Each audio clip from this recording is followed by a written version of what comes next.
States and the Prime Minister of the Italian Republic.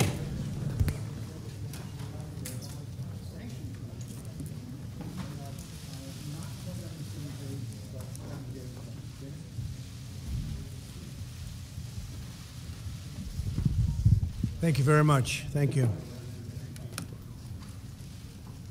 I'm honored to welcome my new friend. We got along very well right from the beginning, Prime Minister Giuseppe Conte, to the White House. Mr. Prime Minister, I want to begin by congratulating you once again on your tremendous victory in Italy. It was something that all the world was watching.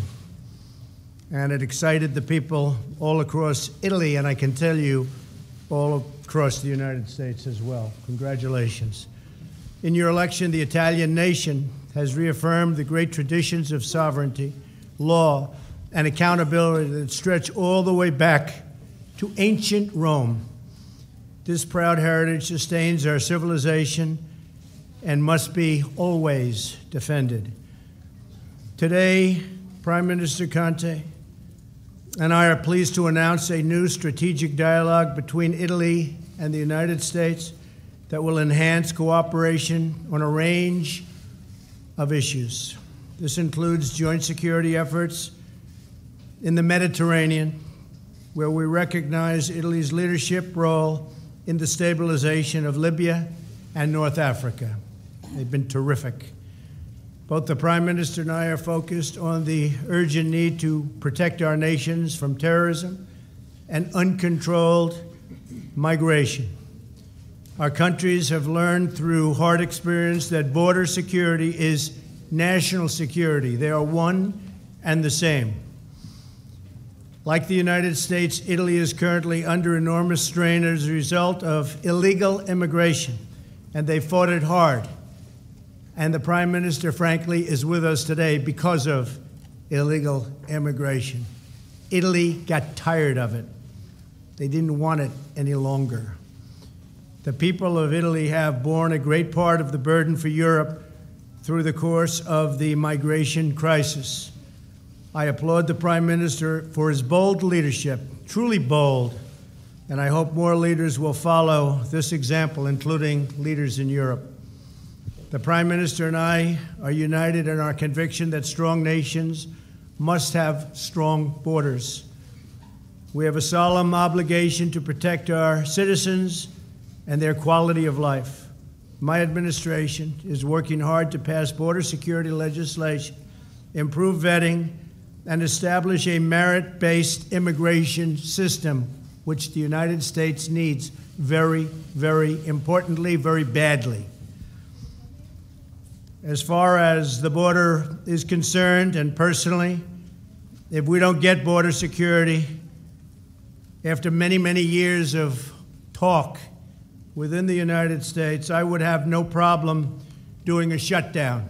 It's time we had proper border security. We're the laughing stock of the world. We have the worst immigration laws anywhere in the world. In our meeting today, the Prime Minister and I discussed ways to enhance our cooperation in the fight against terrorism. That also has to do with border security. I want to thank the Italian people for Italy's contributions to counterterrorism and operations in the coalition to defeat ISIS, where we've had a tremendous success, as you know, and in NATO's resolute support mission in Afghanistan. The Prime Minister and I also agree that the brutal regime in Iran must never be allowed to possess a nuclear weapon. Never. We encourage all nations to pressure Iran to end the full range of its malign activities. The United States welcomes the partnership of Italy in these vital efforts. Today, we are also addressing the crucial issue of trade and commerce. We are working closely with our European partners, including Italy, to ensure fair and reciprocal trade. A few days ago, I met with President Juncker of the European Commission. We had a great meeting. Following that meeting, we announced a breakthrough agreement to remove trade barriers and increase United States exports of agriculture, energy, and other goods and services to the European Union. Now is also the perfect time to expand commerce between the United States and Italy. America's booming economy, setting records in so many categories, creates enormous opportunities for investment. Likewise, I recommend investment in Italy. It's a great place with great people. I look forward to working closely with the Prime Minister to open up new commercial opportunities that will reduce our trade deficit substantially and increase our mutual prosperity. Mr. Prime Minister, we discussed our shared goal of combating unfair foreign trade practices from non-market economies. They're brutal, but we're winning. These abuses include subsidies, excess capacity, intellectual property theft, forced technology transfer, currency devaluation and distortion caused by state-owned enterprises. In this area, like so many others, cooperation between Italy and the United States can make a tremendous difference, not only for our countries, but all over the world. And it's making a big difference, and we're making a big difference, tremendous difference, on trade and on fairness. But we also have to be fair to the people of the United States and the taxpayers of the United States. Mr. Prime Minister, thank you again for joining me for these important discussions. We are both outsiders to politics. Can you believe it? We are outsiders to politics. I look at all these wonderful politicians, and we're both determined to protect the rights and needs and interests and dreams of our citizens, and we will do that. I look forward to partnering with you to build on the incredible friendship between our countries and to creating a brighter future for both the people of Italy and the people of the United States. And with that, I just want to again thank you very much for coming to the White House. It is my great honor. Thank you.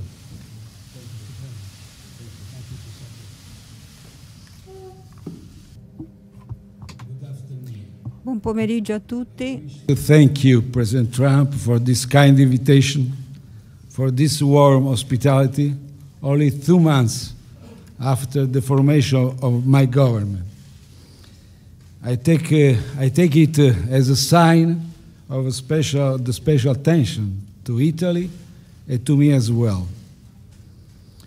Don't forgive me, but I don't want to renounce to the privilege for speaking in my wonderful language now.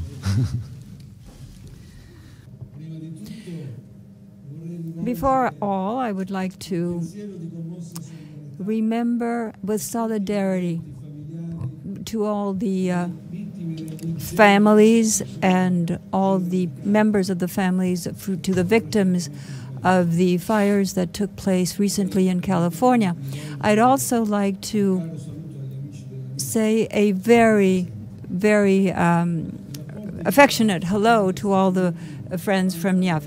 So our relationship is a very long one. It goes way back, and today we have strengthened it even more, and I'm extremely happy about this. And with this very fruitful encounter here in at the White House, we have made another step ahead in order to intensify our cooperation, our work together to make it even more adequate vis-a-vis the geopolitical, economic situation in the world. From June 1st, there's another element that brings us even closer. The United States and Italy, my government, and the Trump administration are both governments that represent change. They were chosen by citizens in order to change the status quo and to improve their life conditions.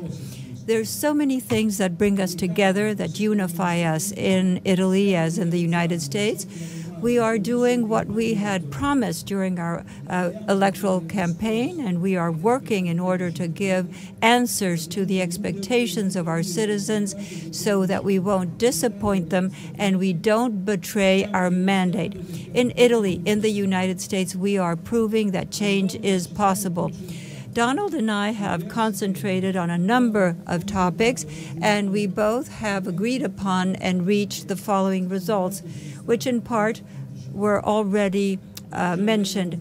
Today, we will have made a great step ahead. We will start working in Italy. It's a directorship booth, as it were, in the Mediterranean between Italy and the United States. I would say that we're almost twin countries in which Italy is becoming a reference point in Europe and a privileged interlocutor for the United States for the main threats and challenges that we have before us. Terrorism, for all the crises that we see in the Mediterranean, and in particular in regards to Libya. Secondly, the American administration also recognizes that Italy has a leadership role as a promoter country that will lead to the stabilization of Libya. And of course, this with a great respect for the Libyan population. With the United States, we will be working in order to reach these results, and we will decide what needs to be done in view of this result. I am truly thankful to you, Donald, for your support. Thirdly, in terms of immigration, I also described to President Trump the innovative approach that Italy has put forth. And the European Union now has the responsibility to not leave the weight of the management of immigration on the shoulders of the countries of first arrival, like Italy is. And as you heard President Trump say, we appreciate this contribution which is provided by the Italian government, which is providing fruit, good results. We are talking about an approach, a multi-level approach, in order to try to resolve the phenomenon of immigration, not because of an emergency, but because this is a structural approach. I want to underline this is in line with the position of President Trump, which goes from the respect and dignity of people to make sure that fundamental rights are protected, and it wants to make sure that these rights are trampled over because these people are in the hands of criminal bands. I also want to underline that the World Day for the exchange of human beings is going to be celebrated. I also told President Trump that I'm very satisfied for the understanding that was reached very recently between ourselves and the President of the European Commission, Juncker. I believe that this understanding is fundamental and that we have to work upon it immediately, bringing our efforts together to make sure that European, American, Italian citizens receive the benefits of a more equitable trade relationship, which is completely reciprocal. And once again, as far as Russia is concerned, you know that Italy is favorable to a dialogue with Russia, but Italy also considers that the dialogue between the United States and Russia is fundamental so that we can have positive results in a more global perspective for stability and security purposes. In terms of energy security, President Trump and I also found ourselves in agreement with the need to make sure that there is a greater diversification for the sources of energy and to make sure that the energy routes are diversified as well. And finally, I personally am sure that we can increase and improve the relationship with the United States at all levels, and in particular in space and aerospace fields. We also already have a great partnership between the Italian Space Agency and NASA. So we hope that aerospace will bring together American technology, Italian technology, so that we can launch new aircraft that cross the atmosphere and will be able to bring the United States and Italy together in an hour and a half. This is a project that I'd like to speak in detail with the American administration. I thank you for your attention.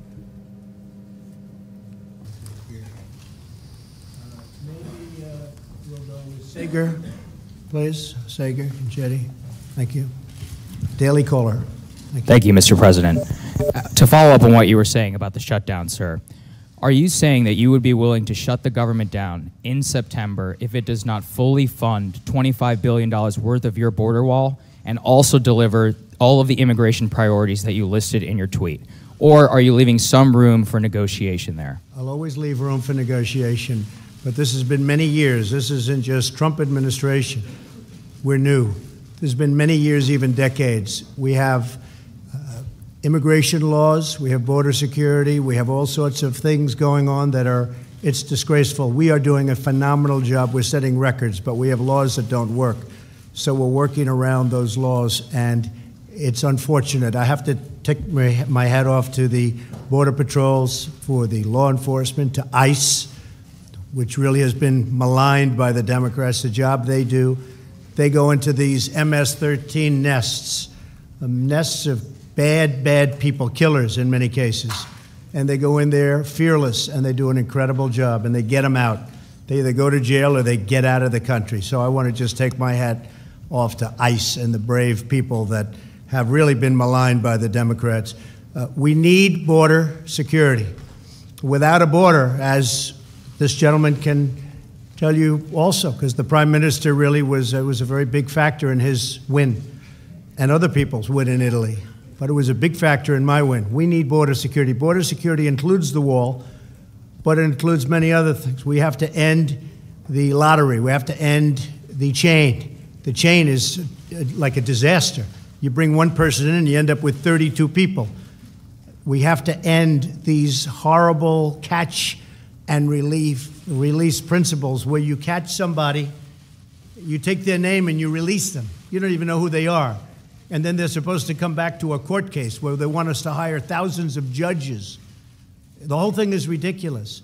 And we have to change our laws.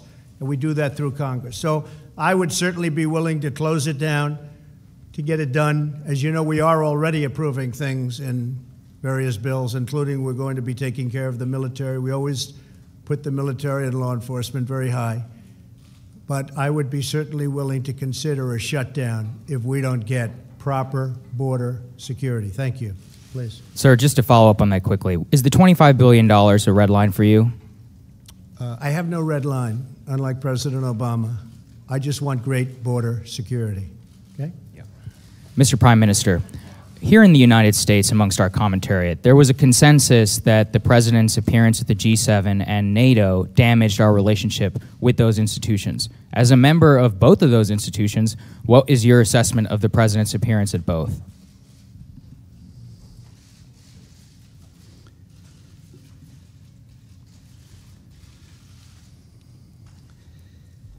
Sia il G7, both the G7 and NATO, we had a very fruitful exchange of views and opinions and of positions.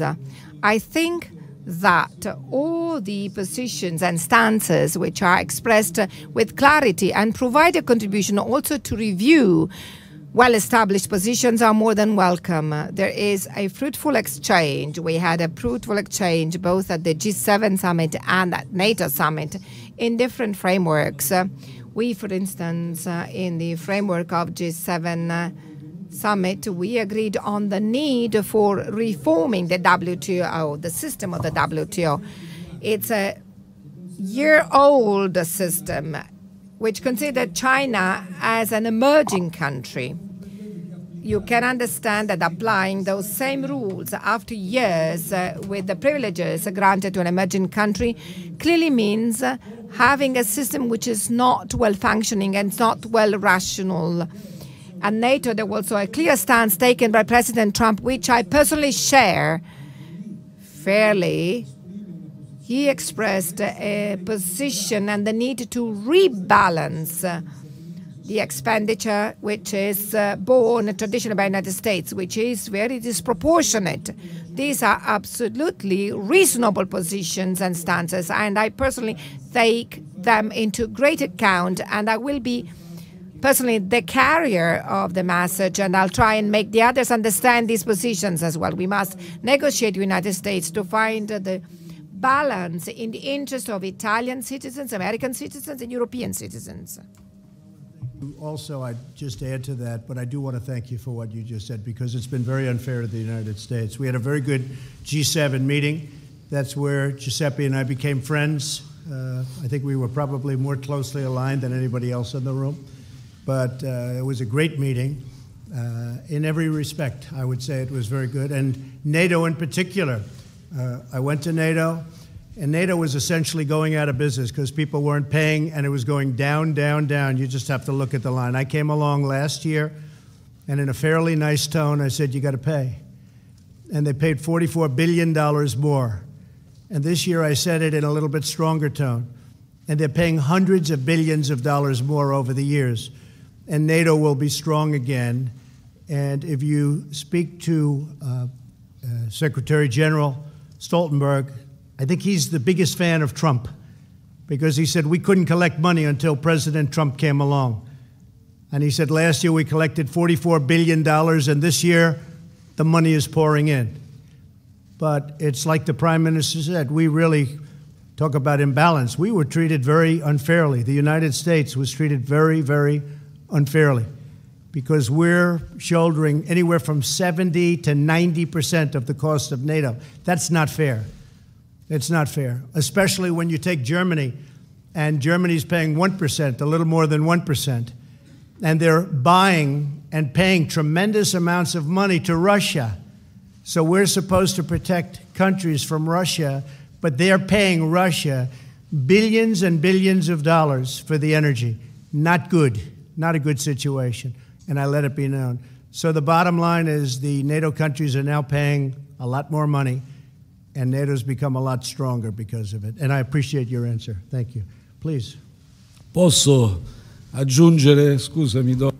Sorry, Donald, may I add something? I'm saying that as a person who has a huge experience as a lawyer, you have a president who is a strong supporter and advocate of the interests of the American people and the American country. He's a great negotiator.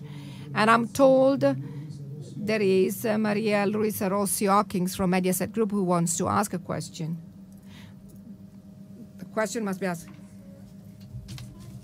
Potential, the Italian economy underperforms regularly. Given your stellar success in the U.S. economy, what do you think would reignite the Italian economy, and what role do you think the EU should play on it? And President Conte, do you think President Trump's formula would work in Italy as well? Well, I can answer. The biggest thing Italy needs is great leadership, and they have it right now. I really honestly believe the Prime Minister is going to do a tremendous job on economic development. In addition to borders, you know, for economic development, you need borders also. But you have a man that's going to do a terrific job. I have no doubt about it at all. He knows how to sell. He knows how to promote really a great product, because they make among the greatest products. I won't mention their names, but they are great. I have some of them. And Italy makes great product, and I think it's going to do very well economically, and we're there to help. We have had record numbers. I've been here for a little more than a year and a half, and we've had record numbers. We've had numbers that nobody believed possible, especially if you look at one particular fact that was not reported very much, trade deficit, $52 billion reduction in the trade deficit for the quarter. And I think probably Steve Mnuchin, Treasurer, is here, and Mike Pompeo, I think nobody would have thought that would be possible so quickly. $52 billion reduction in the trade deficit for the quarter. I think that Italy's going to be able to do the same thing, slightly different numbers, but the same thing. What role should the European Union play in the matter, sir? In the recognition of the... You're asking me what? What role do you think the European Union should play in the reignition of... Well, that's up to them. I don't want to get involved in that. Look, the European Union, Jean-Claude and I had a fantastic meeting last week. We were having a hard time, and then I did mention tariffs on cars, and we got along very well. Very well. I think they're going to treat us very fairly, and we're going to treat them fairly. But as you know, it's been a one-way street. The European Union has totally taken advantage of the United States. We can't let that happen. Not fair to the United States. And by the way, Italy has a $31 billion surplus with the United States, meaning we have a $31 billion trade deficit with Italy, and we discussed that, and we'll work something out.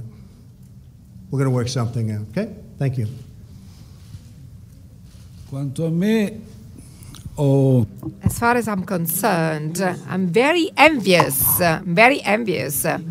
of the records and the growth figures of the American economy. We discussed that before with Donald.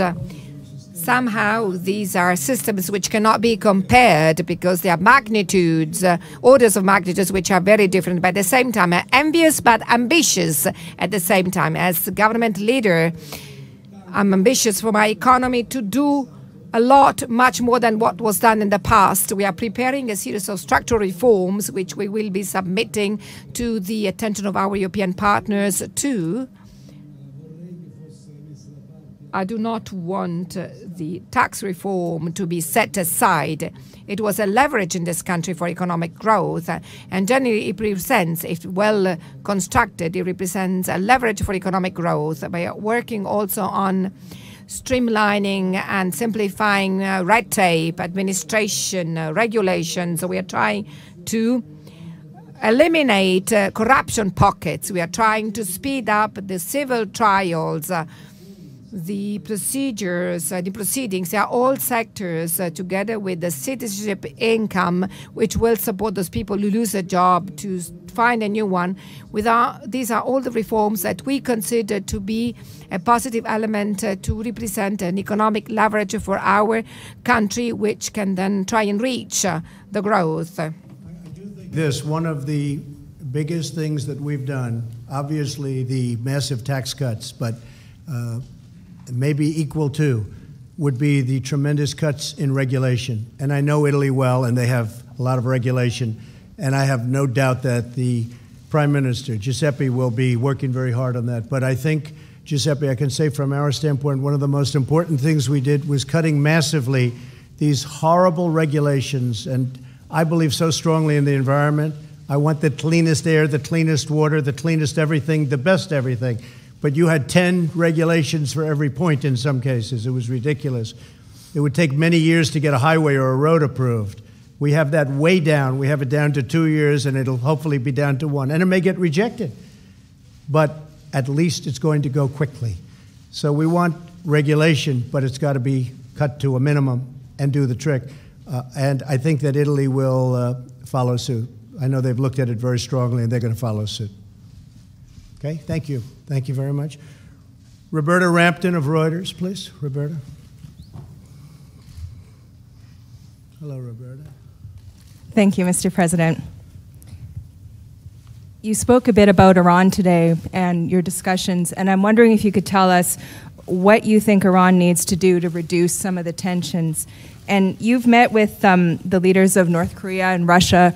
Are you prepared also, are you willing to meet with President Rouhani, and under what conditions? And have there been any preliminary discussions about something like that? I'll meet with anybody. I believe in meeting.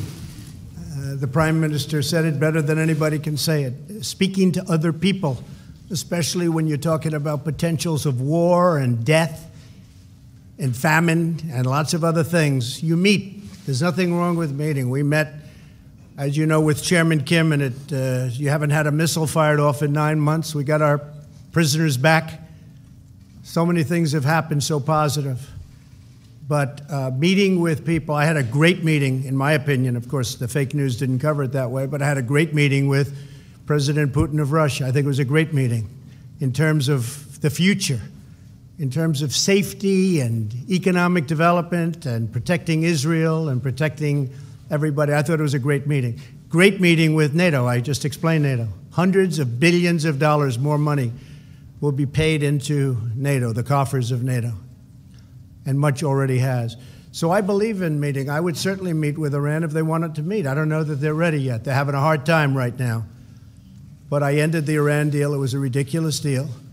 I do believe that they will probably end up wanting to meet, and I'm ready to meet anytime they want to. And I don't do that from strength or from weakness. I think it's an appropriate thing to do. If we could work something out that's meaningful, not the waste of paper that the other deal was, I would certainly be willing to meet. Do you have preconditions for that meeting? No preconditions, no. They want to meet, I'll meet. Anytime they want. Anytime they want. It's good for the country, good for them, good for us, and good for the world. No preconditions. If they want to meet, I'll meet. Prime Minister, I wanted to ask if you and the President, you talked about the need to stabilize Libya. I wanted to ask if you and the President discussed working together on energy production in Libya in some way. Did you discuss oil production in Libya? Do you see a way for the United States to become involved there, perhaps with Italy's help?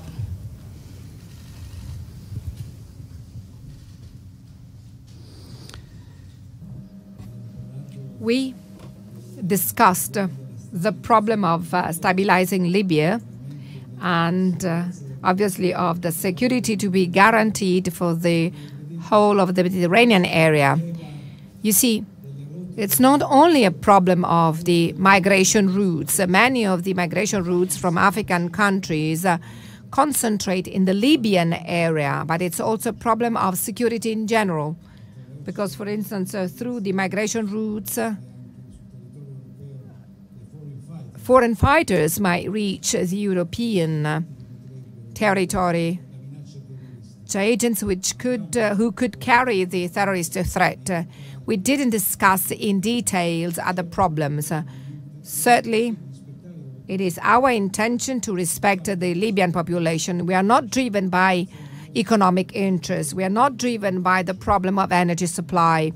Our interest, and from this point of view, I can announce, but already said that we are going to organize, in agreement with President Trump, I'm going to organize a conference on Libya. We would like to deal and discuss all of the issues relating to the Libyan people, involving all of the stakeholders, actors, protagonists in the whole of the Mediterranean. We are going to discuss economic aspects, but also social aspects, the protection of civil rights, the problem of constitutional process of issuing and passing laws to enable Libya, in particular, to get to democratic elections in a condition of the utmost stability. I'm told that Ilario Lombardo from La Stampa wants to ask a question. Thank you. I have a question to Prime Minister Conte and then a question to President Trump. There are three pending issues on the table with the American administration. One of them is sanctions to Russia. Since Italy, the two main government parties in Italy said that they want to lift the sanctions on Russia. What's the official position by the government since the American administration is asking for these sanctions to be kept? The other 2 points are the TAP gas pipeline. The American department asked to continue with the work while there are some ambiguous positions in Italy in relation to this project, and the F-35 program. What is Italy going to do? Will Italy confirm the program? Thank you.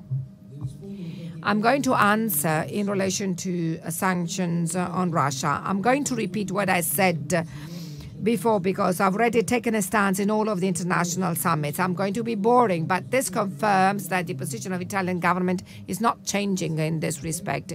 We are open to dialogue with Russia. We do believe that Russia plays a fundamental role in all international geopolitical crises. So thinking that Russia can be kept out of a dialogue, as President Trump said, if we want to solve problems, we cannot choose the counterparts to deal with. We must accept and sit at the table and negotiate and have dialogue with those who are, in reality, our counterparts. As far as the sanction system specifically is concerned, I'm well aware, I said that the system stemming from the Minsk agreements as the outcome and is connected to the implementation of the Minsk agreements. So it is clear that it is unthinkable today to lift overnight those sanctions. However, exactly because we are open to dialogue with Russia, the position of my government has been stated straight away is to make sure that the system of sanctions doesn't affect the civic society, doesn't affect the economy of the small and medium-sized enterprises in Russia. Italy, from this point of view, has a tradition of intense economic relations with Russia in this respect. So, in order to stress once again with a final statement, sanctions against Russia are not and cannot represent an end. Second issue, Trans-Adriatic pipeline. I discussed this with President Trump, and I reported to him that my government is fully aware of the fact that this is strategic work in terms of energy supply to Italy and to the south of Europe and the Mediterranean area. We are perfectly aware of the fact that this can provide a contribution also in the renewal of the energy system and the elimination of coal, which is part of our program. At the same time, I correctly informed President Trump that there are some uncertainties by local communities, the communities where the pipeline will land. Since problems must be faced directly and not trying to avoid them, once back to Italy, as soon as possible, I will discuss the issue with the competent ministers, and I will go and meet the local mayors, the local communities, trying to find a solution which will take into account the concerns of local communities. As far as the third point is concerned, F-35, as you know, do you know this is a program which was decided in 2002, that the agreements were signed in 2002.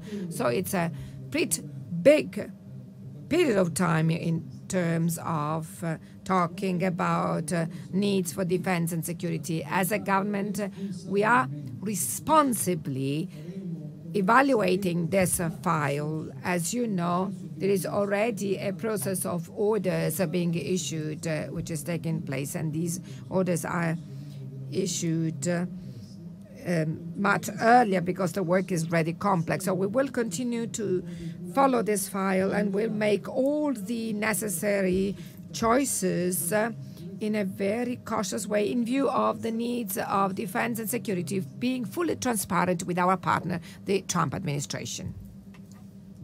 Thank you very much. Sanctions on Russia will remain as is.